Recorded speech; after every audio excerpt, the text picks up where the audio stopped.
Yo tout le monde, j'espère que vous allez bien. Je reviens aujourd'hui pour une nouvelle vidéo.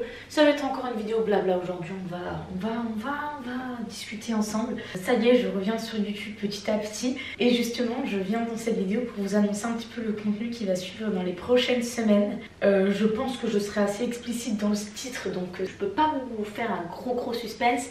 Et si vous me suivez sur Instagram, TikTok, etc., vous le savez déjà depuis des semaines. Je voulais profiter aussi de cette vidéo pour répondre à quelques-unes de vos questions à ce sujet-là. Bref, voilà, avec Martin, on repart à nouveau dans de nouvelles aventures.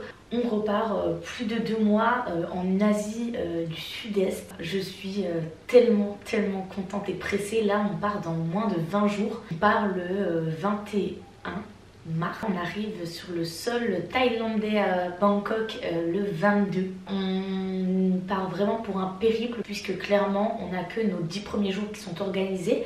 On passe 10 à 15 jours en Thaïlande, donc les 10 premiers jours sont organisés. J'ai eu la chance d'être invitée par une chaîne d'hôtels en fait en Thaïlande qui possède pas mal d'hôtels là-bas. Du coup on a vraiment un trip organisé pour les 10 premiers jours.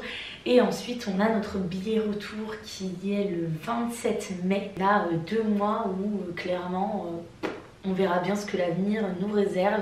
On termine normalement par le Vietnam. On va passer 2 à 3 semaines au Vietnam, à Da Nang pour terminer. Mais entre ça, il nous reste 1 mois où j'hésite encore à partir au Cambodge ou en Malaisie. Voilà, je ne sais pas encore. Je pense que ça sera la Malaisie parce que le Cambodge, clairement, c'est un pays que je rêve de découvrir plus en profondeur. Peut-être que je reviendrai 2 à 3 mois dans ce coin-ci pour faire le Cambodge et le Laos qui sont 2 pays que je rêve de faire. Et voilà. Je pense également continuer mon trip après la Thaïlande en Malaisie puisque je termine la Thaïlande par le sud de la Thaïlande et c'est vraiment à quelques heures en bus de la Malaisie. Donc ça serait vraiment le plus pratique en fait de descendre les côtes en Malaisie jusqu'à arriver Kuala Lumpur où là il y a des vols vraiment très peu chers. On parle de même pas 100 € pour moi et Martin qui me mènent du coup à Da Nang au Vietnam. Donc voilà, ça me permettrait de descendre comme ça, de remonter et voilà, de faire un rond. Je vous montre un petit peu en image de ce que ça pourrait donner.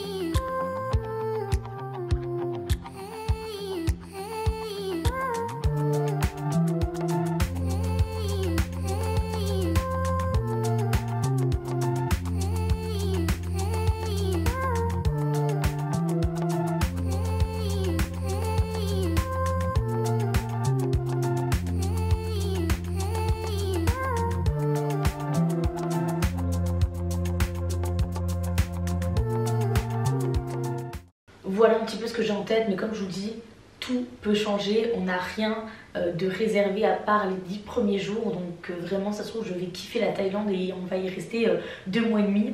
On verra bien. Franchement, je me laisse porter. Et d'ailleurs, je vais répondre à vos questions sur l'organisation qu'il y a avec un enfant en voyage, puisque effectivement, je pars seule avec Martin. C'était vraiment une volonté de partir seule avec Martin pour aussi me dépasser, parce que je pourrais compter que sur moi-même, parce que j'aurais clairement pas le choix. Donc les prochaines vidéos, il y aura principalement, voire totalement, que des vlogs voyage. Donc j'espère que vous aimez ce contenu. Moi c'est un contenu que j'adore filmer, que j'adore vous partager. Ça me fait aussi de super beaux souvenirs. Donc voilà, j'espère que ça va vous plaire. On va répondre tout de suite à vos questions. Comment se passe le trajet? Tu l'occupes, il dort. Alors, il faut savoir qu'au Brésil, clairement, on lui en a fait voir des vertes et des pas mûres, des 15 heures d'avion, des 12 heures, 14 heures de bus, du bateau pendant des heures. On a fait une escale dans un aéroport en pleine nuit où il fallait clairement dormir dans une poussette, voir sur les sièges de l'aéroport. Donc clairement, il en a vu des vertes et des pas mûres. Et au niveau des trajets, ça s'est toujours bien passé. Je me souviens pas d'une grosse crise vraiment ingérable pendant des heures ou, voilà, ou des dizaines de minutes même. C'est vrai que pour le coup, alors il n'est pas toujours patient Martin, mais pour des choses comme ça, il reste relativement patient. Après, au niveau des grands vols, en général, c'était des vols quand même de nuit, donc c'est quand même bien plus pratique. Il reste quelques heures le matin, bon, le temps qu'on se réveille, etc., ça va. Dans l'avion, je suis pas pro télé, hein, du tout. Mais c'est vrai que dans l'avion, il y a quand même les petits dessins animés à la télé et ça peut dépanner un petit peu. Aussi, ce que j'avais fait et ce que je trouve très cool, c'est d'acheter des nouveaux jeux, en tout cas des petites activités manuelles qu'il ne connaît pas forcément. Ça va permettre de l'occuper pas mal de temps, le temps qu'il découvre l'activité, qu'il s'y mette, etc. Moi je sais que là à son anniversaire il a eu des cahiers d'activités que j'ai gardés pour justement le voyage, avec des gommettes, des autocollants. On avait eu aussi un petit pinceau, vous savez, avec de l'eau, et ça permet de faire des dessins sans réelle peinture. Voilà, tout ça c'est vrai que ça l'a beaucoup aidé, des livres aussi. Mais c'est sûr que moi quand je pars comme ça, je sais que je vais passer 15 heures à m'occuper de mon fils, à le divertir, etc. Parce que c'est hors de question qu'il dérange les autres passagers. Je suis trop gênée pour ça. Dites-vous que quand on faisait 6 heures de train avec Martin, je ne me mettais même pas à ma place attitrée que je payais, même alors que je payais même une place supplémentaire pour Martin.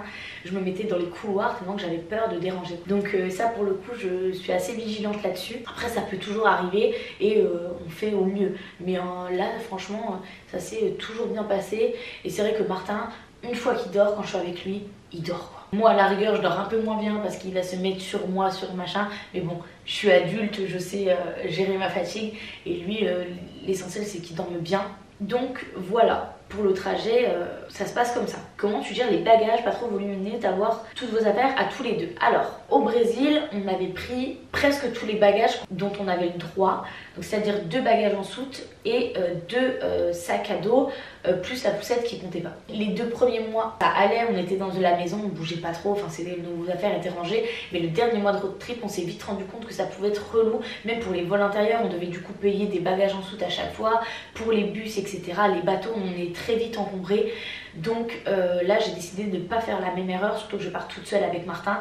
Je ne pense pas prendre un bagage en soute, je pense prendre peut-être un gros sac à dos pour moi et un plus petit sac à dos qui passerait comme sac à dos bagage cabine de Martin, qui moi je pourrais le mettre devant en fait, ce sac à dos. Bon, donc j'aurai un sac devant, un sac derrière. Si la poussette j'hésite encore pour aussi différentes raisons, c'est que en me renseignant sur les pays, ils se baladent souvent en moto, c'est quand même plus simple de prendre des taxis moto, etc. Et il y en a beaucoup qui disaient que avoir juste des sacs à dos, ça permettait de continuer de prendre des taxis moto pour aller d'un hôtel à l'autre, à l'aéroport, à la station de bus, etc.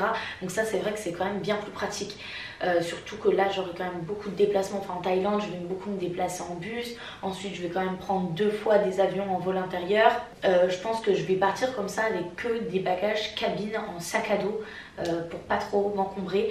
Dedans je mets le porte-bébé. Si je prends pas la poussette, Martin il sera en porte-bébé. Voilà, ça me permet aussi de faire des grandes randos avec Martin, que ça m'empêche pas de faire ce genre d'activité. Comment fais-tu avec son papa pour qu'il soit d'accord? On me pose tout le temps la question. Il faut savoir que déjà je m'entends relativement bien avec son père. Enfin, on a des discussions en tant qu'adulte, on se parle, voilà, il y a une communication quand même on se parle tous les jours quoi. Son père a le droit de parole sur ce que je fais avec son fils. Donc quand je pars, souvent on me dit mais ton père est d'accord? Oui, effectivement il est d'accord, je ne vole pas son fils, je suis pas en kidnapping quand je pars à l'étranger, même pendant plusieurs mois. C'est un arrangement qu'on a entre nous. C'est vrai qu'on essaye tous les deux de faire au mieux pour que chacun d'entre nous réalise ses rêves et fasse un peu ce qu'il a envie de faire. Donc dans la limite déraisonnable, ça serait que moi je partirais clairement toute ma vie, voire au minimum 1 an. Là je sais que c'est pas possible, donc en compromis je pars 2-3 mois avec Martin. Il faut savoir qu'en plus son papa il est en pleine étude, là il termine sa dernière année d'études, il faut qu'il rende son mémoire, etc. Donc il a quand même beaucoup de choses à faire et beaucoup de boulot. D'ailleurs ça me fait penser à la question de mais du coup si son père veut le prendre 3 mois, tu le laisserais? Ce serait égoïste de ma part que de dire non après les voyages que j'ai fait cette dernière année quoi. Donc forcément que ça me ferait bizarre parce que j'ai vraiment tout le temps mon fils. Mais je pourrais pas lui refuser ça, surtout que je trouve que c'est une super grande opportunité pour Martin et je le fais maintenant parce que je peux le faire. Potentiellement que dans 2 ans j'aurai un travail plus fixe et que j'aurai pas la possibilité de le faire, et son père le comprend très bien. Quand je suis en voyage comme ça, il a des nouvelles tous les jours, c'est à dire qu'il a un vlog complet de Martin sur son téléphone, il a des cartes postales, enfin il a des nouvelles tout le temps, il appelle son fils, enfin il y a quand même une communication entre les deux quoi. Et ça il n'y a aucun problème, si son père veut nous rendre visite, il n'y a aucun souci. Comment avez-vous réparti les affaires dans les valises pour le voyage au Brésil? Alors moi j'avais les affaires de moi et Martin, Nathan avait simplement ses affaires, plus tout ce qui était médicaments, etc. etc. C'était lui qui avait, il avait aussi le porte-bébé en plus.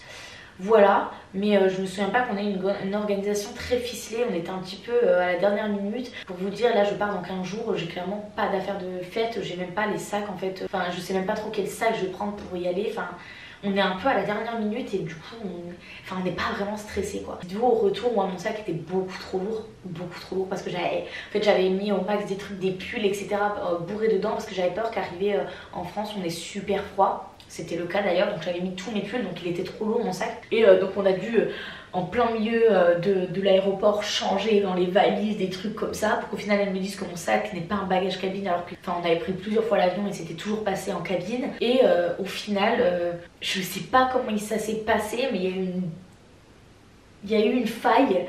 Et on a pu se tailler avec le bagage quand même sur le dos, étiqueté pour la soute. Donc arrivé dans l'avion, on nous dit mais non, ce bagage il doit être en soute. Je suis là, non, c'est un bagage cabine, je l'ai pris à l'aller comme ça, je comprends pas et tout.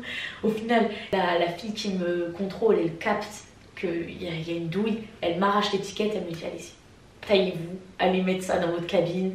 On n'en parle plus. Donc j'étais passée quand même avec mon bagage cabine qui était trop lourd et trop gros. Parce que c'est vrai qu'il dépasse en fait de quelques centimètres, mais ça rentre dans tous les... Franchement on a pris plusieurs compagnies, c'est toujours rentré. C'est juste qu'effectivement c'est pas exactement la bonne taille, c'est à peine plus grand. Franchement on est à la cool chez nous. Et là c'est pareil, vous le voyez très bien, on part à la cool. Comment tu fais pour organiser tes repas? Ben j'organise rien. C'est vrai que même avec Martin je n'organise rien. Martin boit encore du lait, mais en vrai s'il a pas de lait pendant quelques jours c'est pas grave. Il mange totalement comme nous. Il est très cool au niveau de l'alimentation, il goûte de tout. À part la viande où là il a vraiment du mal, tout le reste il a aucun souci à goûter. Donc je me fais pas de soucis. Au Brésil on a toujours trouvé de quoi le nourrir. Donc franchement on verra sur place. Mais moi je connais pas forcément la nourriture qu'il y a là-bas. On va clairement, je vais regarder ce qui me tente et je vais dire je veux ça, on verra bien. Franchement, on verra bien. Il y a beaucoup de questions qui sont un peu similaires, qui se répètent, etc. Donc je pense que j'ai fait le tour des plus grosses questions. Si vous avez d'autres questions, vous pouvez les mettre en commentaire. Je répondrai soit dans une autre vidéo, soit en story, soit sur TikTok. Enfin bref, vous trouverez forcément une réponse quelque part. Voilà, en tout cas, je suis trop contente de partir. J'ai trop hâte de vous partager tout ça sur tous mes réseaux. C'est que le début de mes aventures. Il y a d'autres aventures qui suivent, mais je vous en dis pas plus. Je vous fais de gros bisous et à bientôt. N'hésitez pas à me donner tous vos petits tips pour les pays dont je vous ai parlé, Thaïlande, Cambodge, Vietnam et Malaisie. Ça m'aidera aussi. Et voilà, à bientôt.